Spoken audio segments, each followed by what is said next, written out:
faith, family, fun.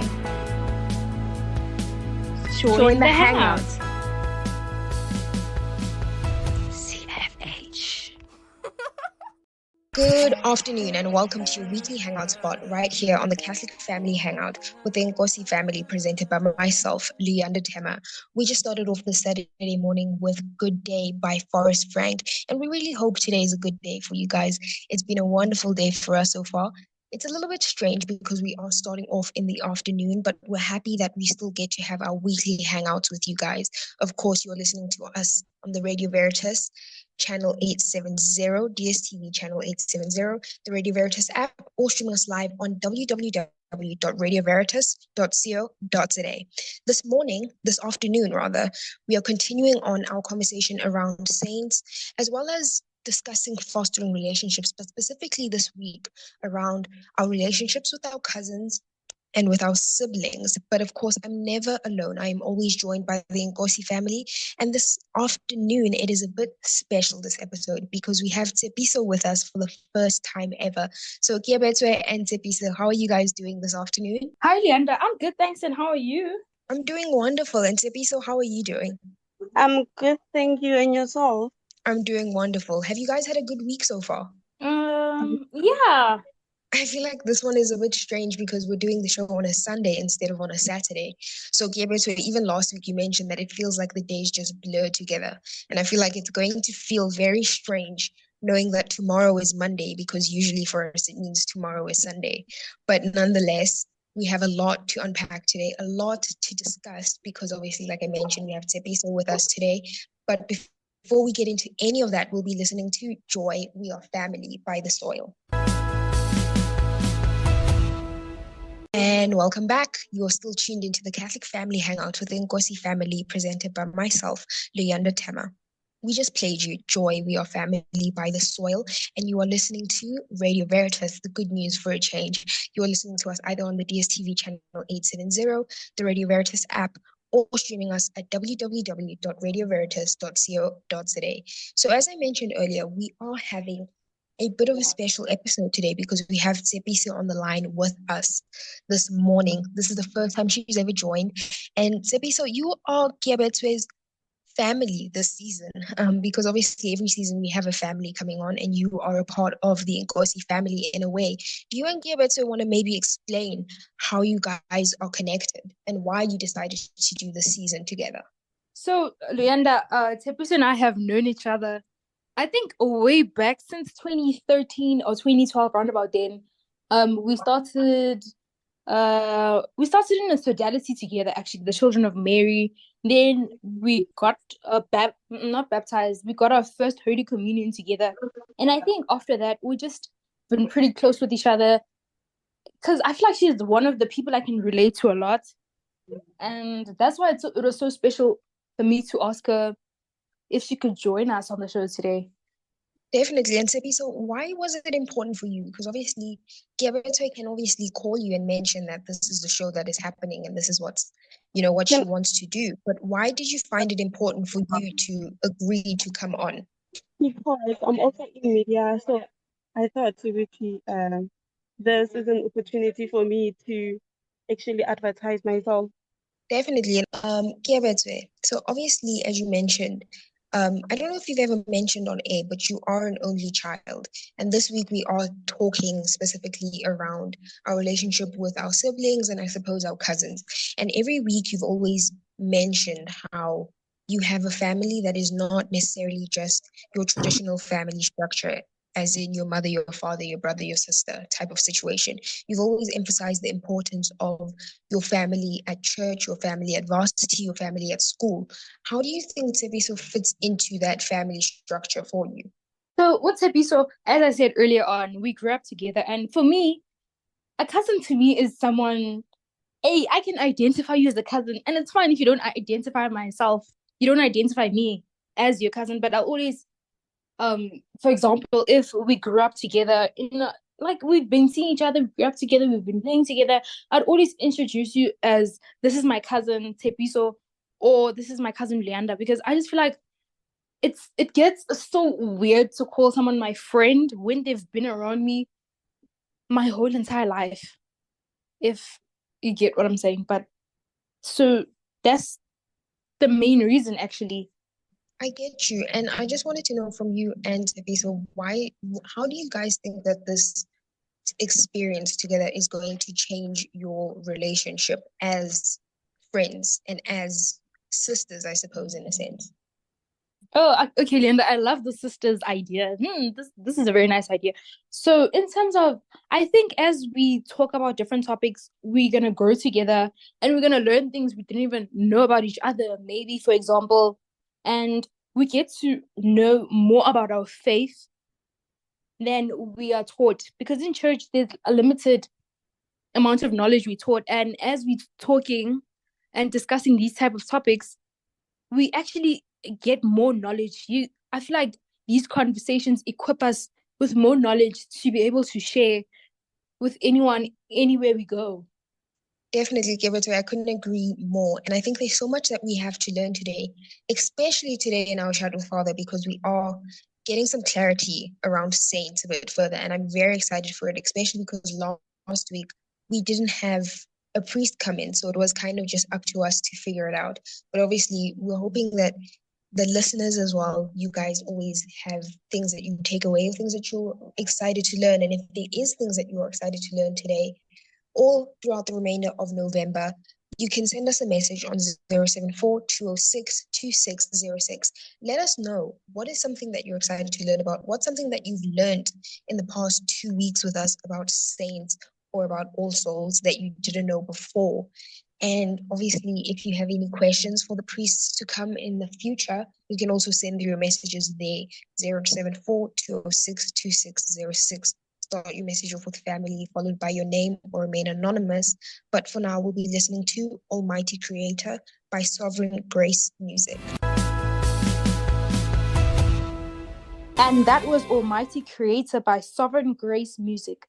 You're either listening to us on DSTV channel 870, the Radio Veritas app, or streaming us live at www.radioveritas.co.za. Last week, we had a conversation about saints, and we also had a conversation about All Souls, as well as confirmation. This week, we are joined by Mr. Aldero van Heerden. Good afternoon, Mr. Aldero. Good afternoon. How are you doing, sir? I'm good, thanks, and you? No, I can't complain. Just enjoying the weather. Enjoying the weather for now. Mr. Aldero, what parish are you from?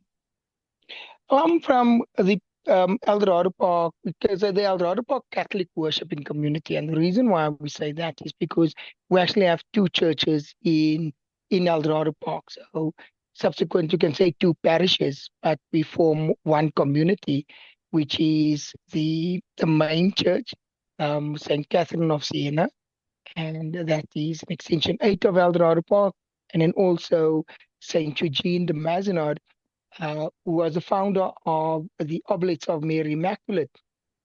And it's also the only church in the Southern Hemisphere that is named after Saint Eugene de Mazenod outside of France. So now he's the founder of the Oblates of Mary Immaculate, which most of our parishes in Johannesburg have the parish priests are Oblates. Those are besides the Ossisans, but the majority are Oblates. Yeah, so we based in Eldorado Park, and that is in extension 4 of Eldorado Park. And our parish priest is Father Alpheus Koza, also OMI, and we have our deacon. Our deacon is Reverend Wally Adams, and he's been our deacon for close to 30 years now, just over 25 years. And we have, because we have two different parishes, we have our CCD coordinators. They are two, and that is Auntie Jane Chumi, and then also Jessica Bagova.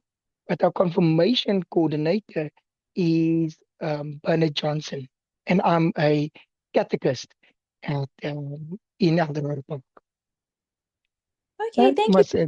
I should also add, I'm also presenter Radio Veritas with the TYT Catechism Hour, which aired just between 12 and 1 on a Sunday, and 4 to 5 p.m. on a Sunday. So every 6 weeks, I'm on the show, and I'm going to present for Catholic Corner on Radio Veritas.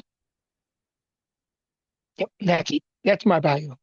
Thank you, Mr. Aldir, for the introduction. Today, Luyanda and I will be asking you some questions regarding confirmation, saints, because last week and the week before, we were a little bit confused about the whole confirmation, all souls, all saints. And Luyanda and I just dug up our own questions and our own answers, really researched some answers. Then we just saw that this isn't working out. We should reach out to a priest or a catechist. And thank you for joining us today. So the questions go, why is it important to choose a saint for confirmation? And what role does the saint play in the sacrament?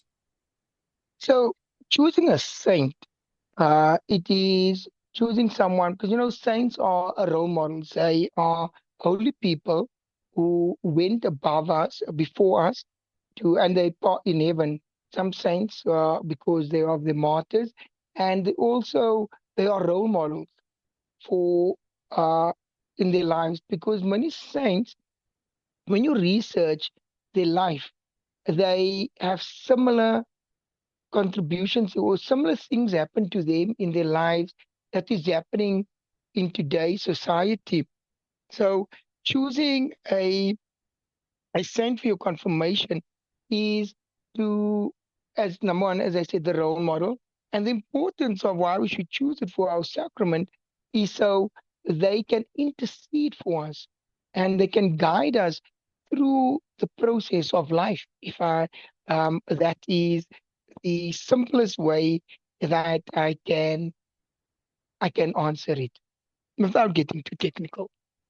Right. Thank you, Father. And I just wanted to know as well, why do we take the saint's name on in the church during the confirmation process? Because I know that after confirmation in the church, we're technically formally known as the name of our saint. Why is that? So when you're taking on a name for confirmation on your saint, that is when you don't have a saint name, you are not named after a saint. Like some people have the name John, James, Catherine, Cecilia. Then in those cases, you do not need to take on a saint name during confirmation, because you already have the saint name in your names.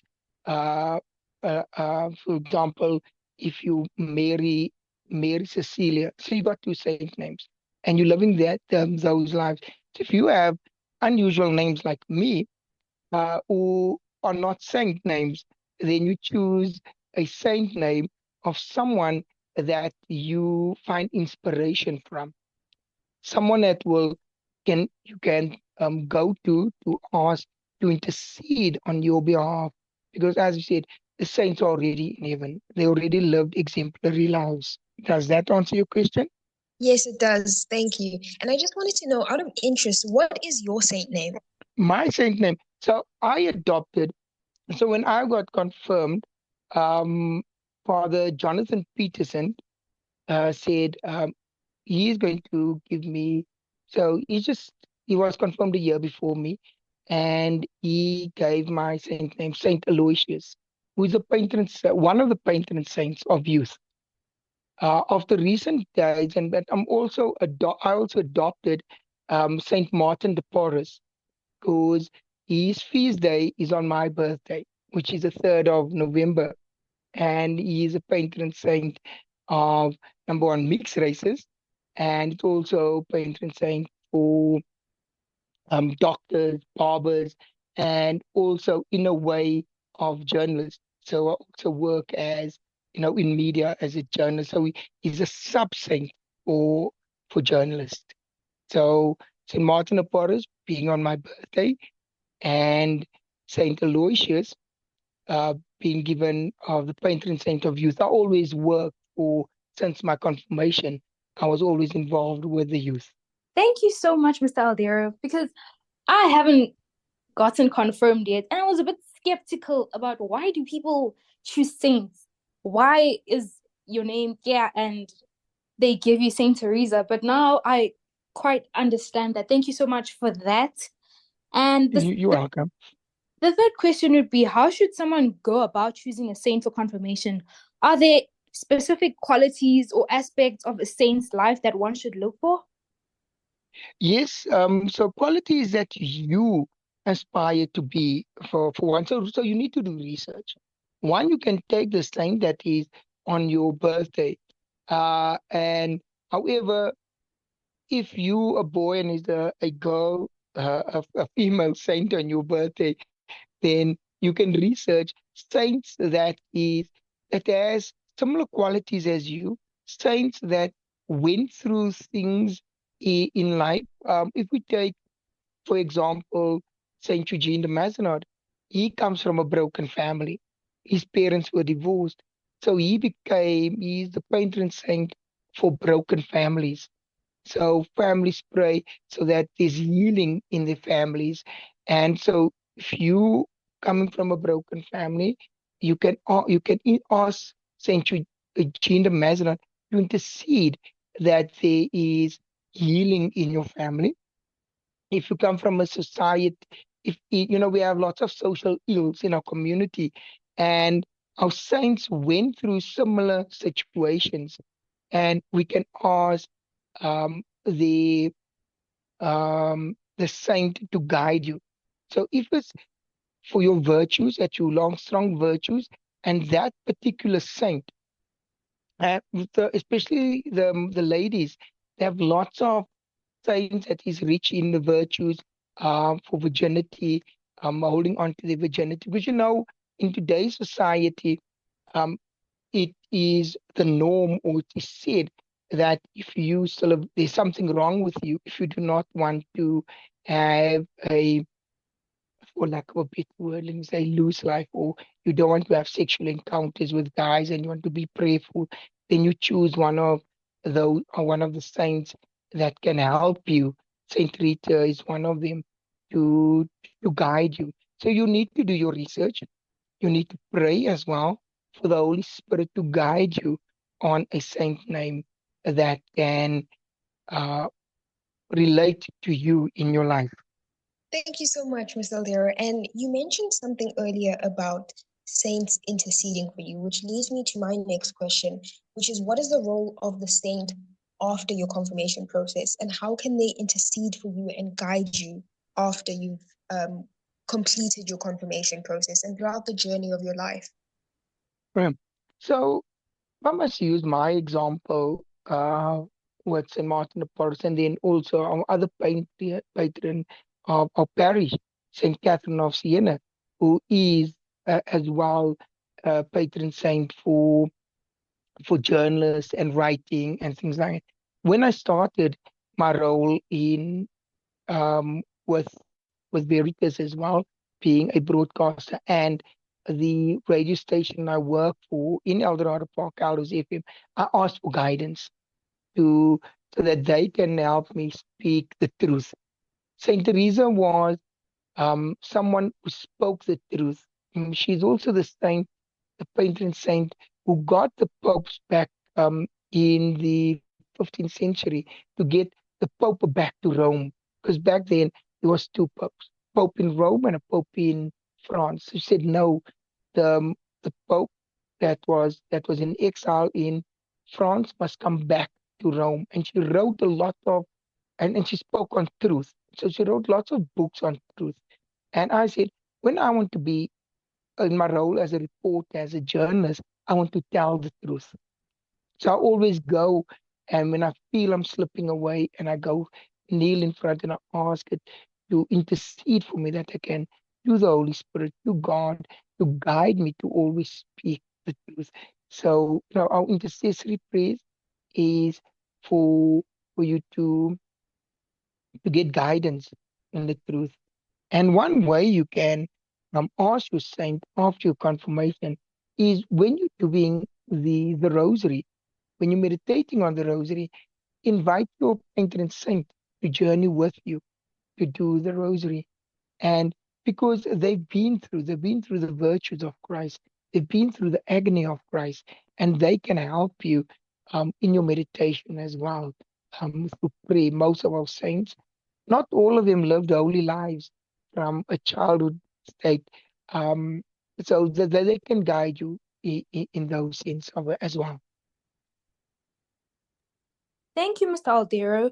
Early on, you said when one chooses a patron saint, they need to research about them. And what should someone do if they don't feel a strong connection to any particular saint, but are required to choose one for confirmation? That one is a tricky one. And that one's you're going to need to ask then the Holy Spirit to guide you on choosing a saint. No, there are many saints that we can choose from, and the Holy Spirit will guide you to a saint that will be a reflection of your life, that will guide you, that will help you. And if you can't find a saint name or that reflect, then turn to the Bible. Search a Bible name of someone that you feel have a strong connection to you, that you can live with. Now, let me take Joshua. There's no Saint Joshua, but Joshua was a virtuous man. He was a man that aspired to living a godly life. Zechariah, uh, um, all those the strong names within the Bible. We can even look at maybe who were the successors of the Saint Peter. Names like that. So you choose a name that means strong with God, a name that can be meaning of truth. We all Christianity has its Hebrew roots. So choose a name that has a Hebrew root. That's what I would say. And because there's no steadfast rule to say it is a must. And if you can't choose a saint name, you won't get confirmed. It's nowhere written that if you don't have a saint name, you can't be confirmed. I know our parishes and our dioceses are strong, and we just want to get back to the tradition of having names with people of virtuous name, because sometimes our names that we choose at times of family names, they don't have a strong meaning at times, or we don't live our lives that our names mean as well. Does that make sense? Yes, Mr. Alder, it makes perfect sense. And I think when I take my confirmation journey next year, hopefully, I'm going to take this conversation with me to heart, because it could be a way to guide me in terms of me choosing a saint and knowing more about a saint's life and confirmation in itself. Mr. Alder, thank you so much for taking the time to join us today in studio and coming in this afternoon, driving all the way from Eldorado Park. Thank you so much for taking your time and equipping us with this knowledge about confirmation and about saints. Thanks for the invite, and thank you for inviting me to be part of the show. And it's all the best. And whenever if you need a question, I'm free to always be part. I enjoy teaching on our faith as Catholics. Thank you so much, Mr. Aldero. Now we're going to be listening to Million Little Miracles by Elevation Worship and Maverick City.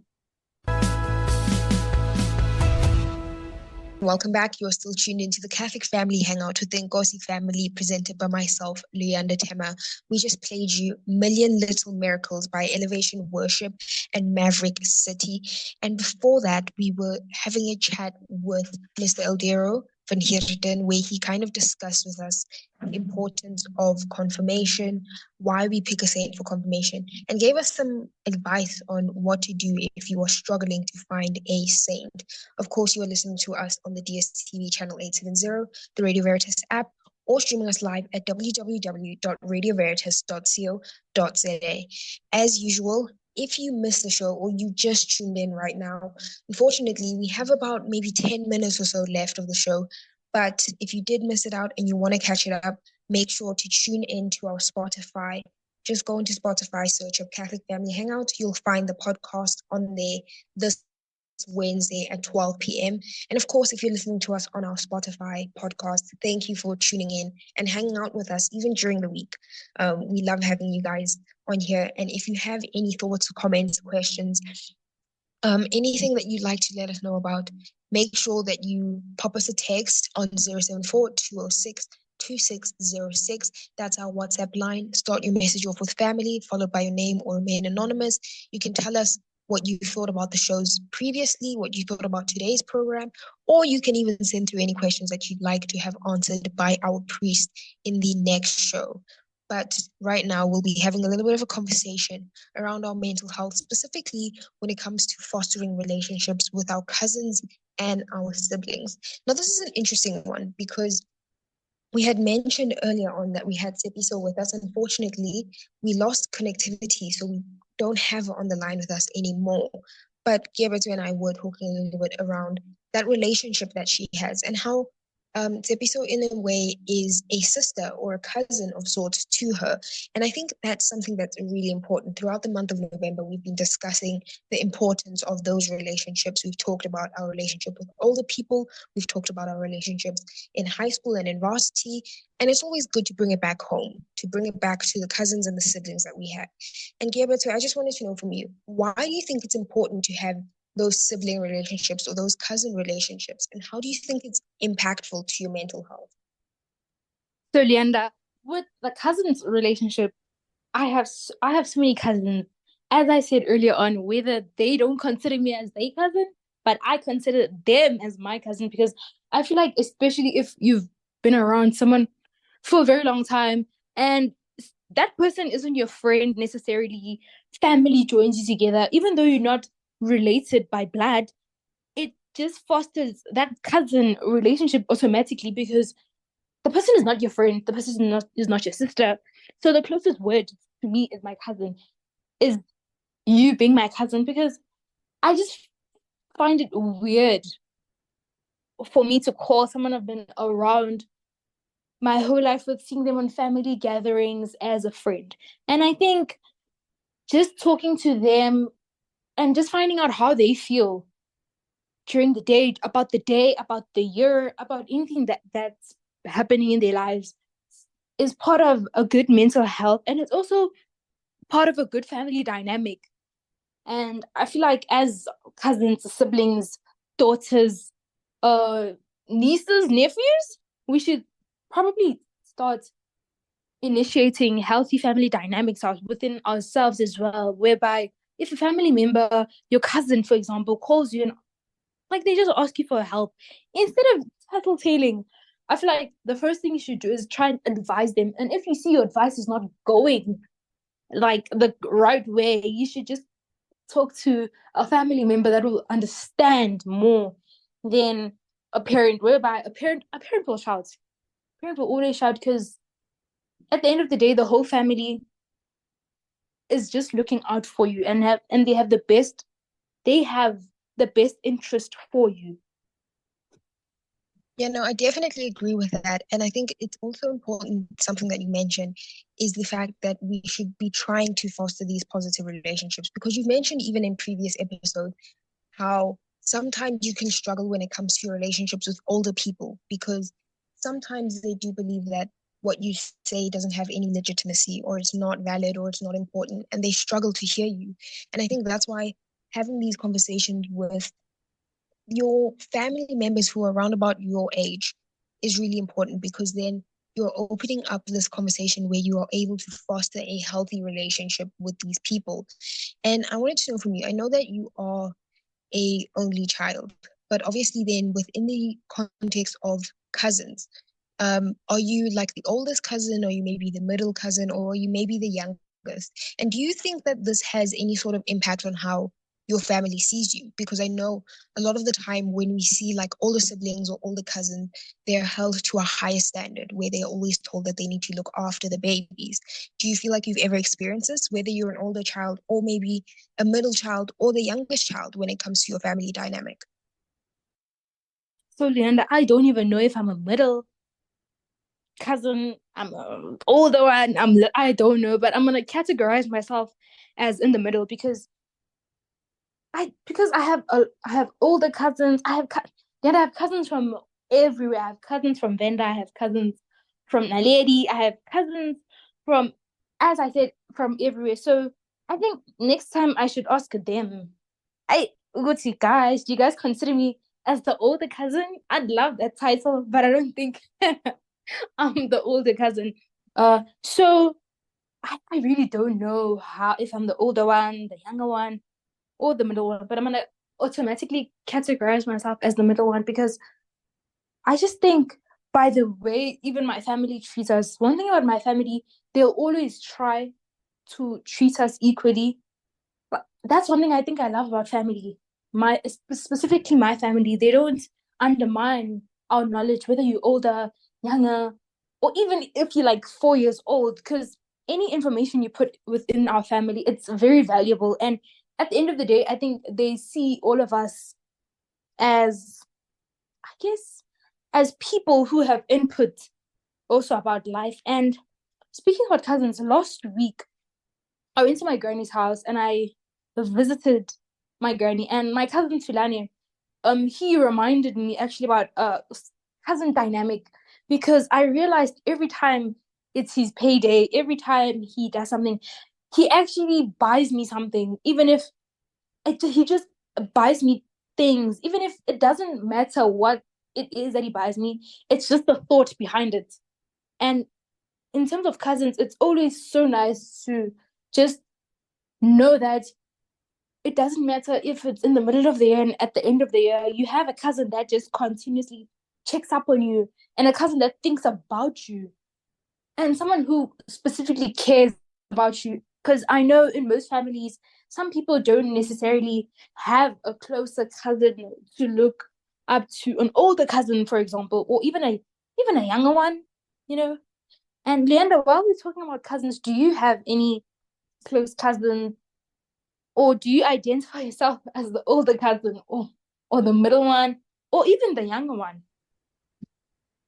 I think for me, well, I am one of the older cousins in terms of looking at the order in which we were born. But I think I don't really have, it's a bit strange because I don't really have that many cousins. And I think when we were younger, a lot of us were much closer. But I think the natural process of growing up is that distance obviously comes between you. And we do obviously try and put in the effort to see one another and talk to one another. But I think in different stages in your life, you do drift apart sometimes. And it is a bit bittersweet. But I think, like you're mentioning, it's nice to know that there is still those family members that you can think about who you might not see every day, you might not see very often, but it's nice to know that if you need to, you can call them and they'll answer and you'll have like a chat for 2, 3, 4 hours, and be able to have that relationship with them.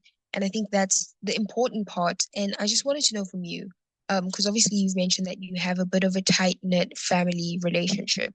And you've also, as we keep mentioning, you always talk about how family is not just your blood family.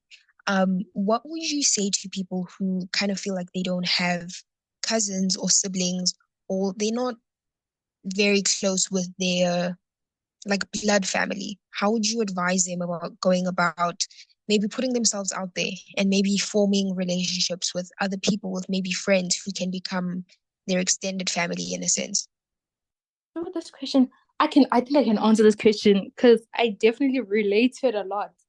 Um, I think mostly you should start treating your friends as your family, not as just friends also. Because I know in friendships, there's like some people tend to make a bridge between, okay, no, this person is my friend, they're not my family, they won't understand so and so. And once you start understanding that your friends are actually your family and when you take the time to do something with your friend, you get to learn more about their family. And along the lines, most probably, your friend is gonna ask you, hey, this Saturday, my family and I are hosting a little games night. Would you want to come?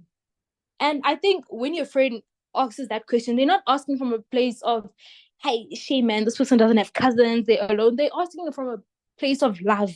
Because I think at most, we all want to share the love we have with our family. So I think that's the first thing you should do.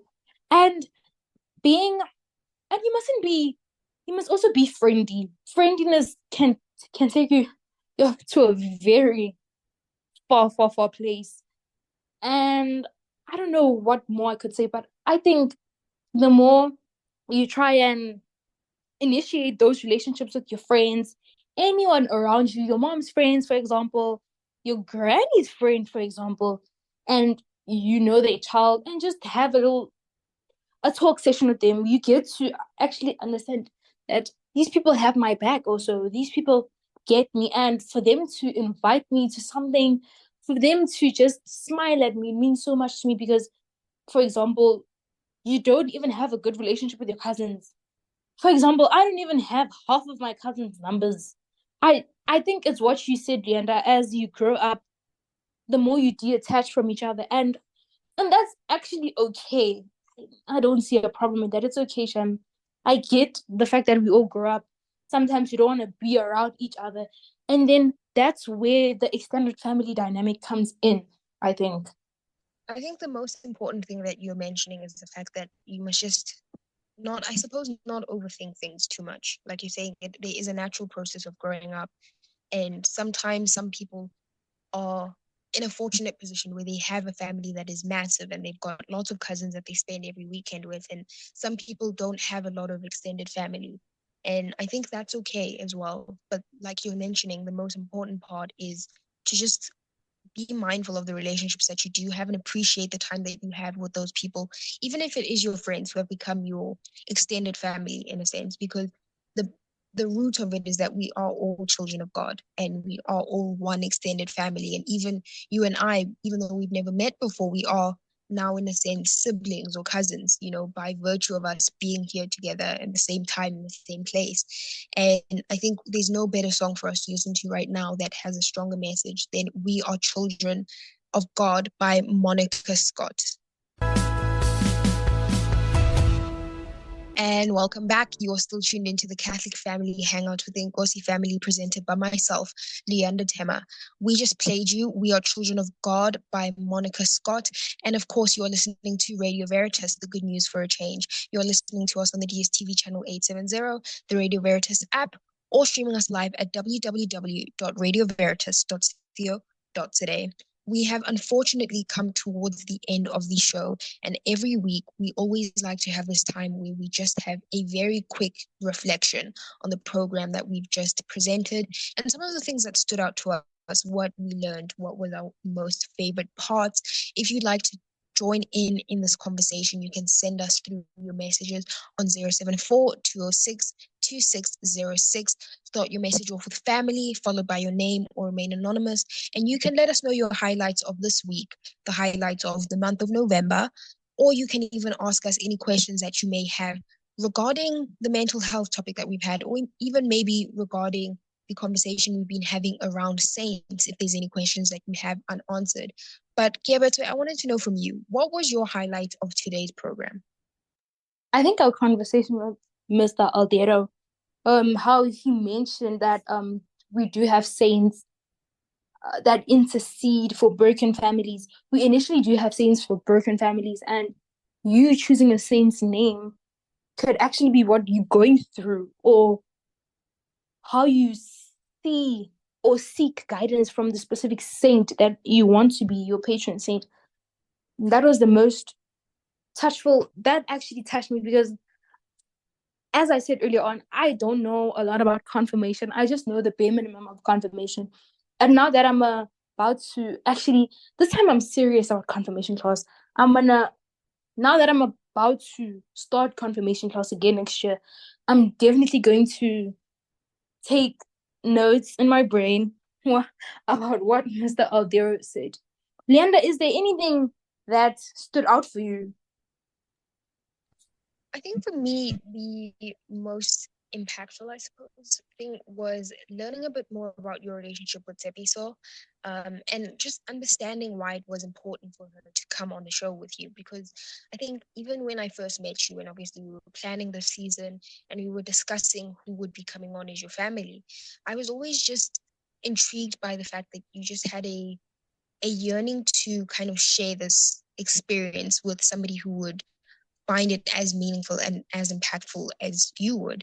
And I think it's beautiful for me to see that relationship where you've got a friend that you can call on and say, hey, this is something that I'm doing, and I think it would be something that we would both enjoy. So I think that was really interesting for me to learn about your relationship a bit more and see why that was super important for you to come onto the show with her. And obviously, hopefully next week we are able to sort out the connection issues that we have and have Tepisa on a little bit more.